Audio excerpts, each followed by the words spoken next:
Good afternoon and welcome. In classical rhetoric, there's something called captatio benevolentiae, the capturing of the audience's benevolence, or at least their attention. It is a technique used in classical rhetoric, which is used in any kind of rhetoric, to be honest. Even today, some people begin a speech or a homily or any sort of public speaking with a joke or with an anecdote or speaking about their lives or an experience that they had. Sometimes the speaker will say that he's very honored and he will show humility towards the audience. Or sometimes the speaker can also be intriguing and be speaking about something which sounds interesting, but the audience does not know exactly what he's speaking about. Well, I hope I have at least captured your intention with that. And I welcome you to this podcast or this video cast, which we will have a few times a week, hopefully next Wednesday as well. And we are going to speak about mainly the Creator and the created. We're going to speak about God who creates or who has created, and about man who has been created, as well as other related subjects, the angels, material creation, the goodness of creation, etc. We are going to be taking a theological approach, obviously, because dogma or just faith, just exposing those would be something which we all had when we were children if we went to Catholic schools or Sunday school in a Catholic church, which is catechism. There's a difference between catechism and theology. Even though both need the dogma, both need the faith, and both need the faith of the person who's actually doing the science of theology or who is teaching or learning catechism. It's indispensable that theological virtue, which we receive through baptism and then have to develop through our lives, virtue of faith is necessary. So obviously, this channel, when we're talking about the created and the creator, is from a Catholic perspective. It is from a Catholic perspective in its tradition, in what the magisterium has said throughout the centuries, whether it be in councils, whether it be in solemn declarations, as well as what the fathers have said. But since it's theological, we will always be touching the great theologians and saints of the church, especially St. Thomas Aquinas.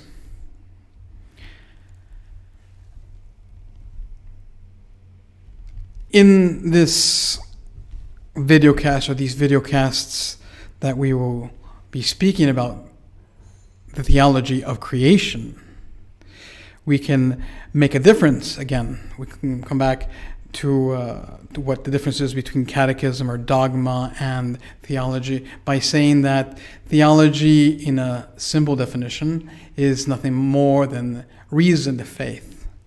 If I were to give an example, dogma, the dogma is Jesus Christ is true God and true man. But a theological application of this, which then becomes a dogma because it is related to this main dogma, is that the Blessed Virgin Mary is the Mother of God. We don't see in the Gospels that the Virgin Mary is called the Mother of God. But that doesn't make it any less true. Because if Jesus Christ, the person of Jesus Christ, is true God and true man, it is by logic, it is undeniable that if the Blessed Virgin Mary is the mother of Jesus Christ, she is the mother of the whole Christ, true man and true God. That's why we can call her Mother of God. So we are taking a theological approach We're not just doing catechism in these videocasts. And we're also going to be looking at this through the vision or through the lens of perennial philosophy and theology. Now, if we look up perennial philosophy, we can get confused with Aldous Huxley's perennial philosophy, which sort of a syncretism of wisdom, of the world of wisdom, if you will. This is not exactly what we mean by perennial philosophy or perennial theology. We mean that wisdom which has served the church for centuries, because if something is true, it's true forever. It does not depend upon the circumstances to be true. So we are going to be taking the doctrine, the reasonings of the church fathers, of St. Thomas Aquinas and other scholastics which merit it, as well as the magisterium of the church and that of the councils, in order to speak about perennial creation theology. Now, we have to look, if we're going to talk about creation theology, we're looking at the world and we're looking at God from this perspective. We're looking at a God that is so good and so wise that he has wanted, that he has been free to create. We are not going to speak of moral theology in as much as moral theology is concerned, although there are moral repercussions to what it means for us as man that we are created by God.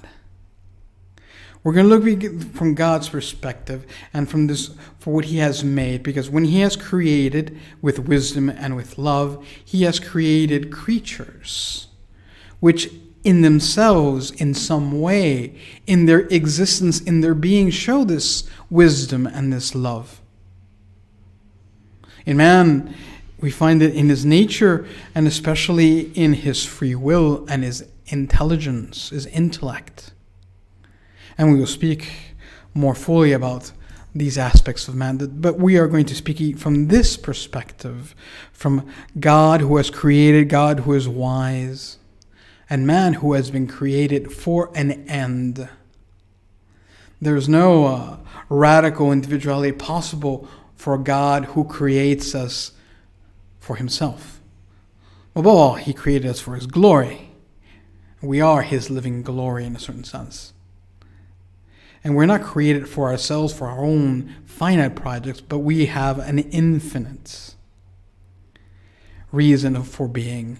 That is, to love God eternally and to know God eternally. And we have to go back to the catechism for that. The Penny Catechism, if you ever studied that, there's a number, and one of the first numbers says, why did God create me? God created me to know, love, and serve him, and to be with him for all eternity. And once we know that, even morally speaking, all our life has sense, and everything works. And the destructiveness of modern individualism is that man no longer knows why he exists. Now, since we're taking a theological perspective, we need a method which is more deductive than inductive. In the sense that we're looking at the principles, we're looking at it, or you could say from God's perspective, from him who knows, rather than that from which we can learn by our everyday experience through learning about creation. How can I explain this better? Deductive, first of all, talks about the principles and being applied, these principles to arrive at certain conclusions, while inductive is arriving at those principles from the conclusions. If I were a poster, if I wanted to know what people thought about a certain subject, and I would ask many people, and then I would come to a conclusion. But if I'm the reader in a newspaper, I read the conclusion. I don't have to actually ask those people. I already have the summary. Well, it's not exactly the same thing. Or as what we're speaking about theologically, perhaps maybe a better analogy would be the scientists who found out that water is made up of 2 hydrogen atoms and 1 made of oxygen, who actually had to do the experiment. And then us, the students, when we came to chemistry class, we were told that. And sometimes we were lucky, we actually did the experiment to see the truth of that. But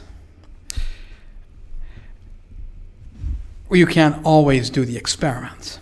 And the same thing in theology or the science of God is unknown to us unless it's revealed.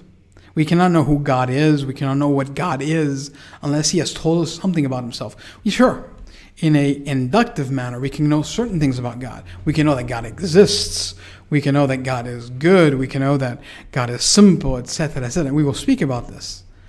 But we cannot arrive at a God who is Trinity, God who is relationship of love.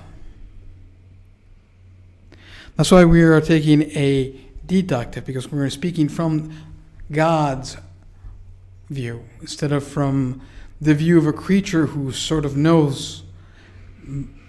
Perhaps we could look at it from a creature who knows that he is loved by God and who has received the fullness of revelation. So after this introduction, in the next podcast, we'll try to define some terms, because the first thing we need to do when we speak on any subject is define terms. We will be speaking about what does it mean to be created, or what does creation mean, and what does it mean to be a creator, as well as something very related to being a creator and creation, which is ex nihilo, from nothing, because there are different theories. But we will see that in the next one. Thank you for your attention.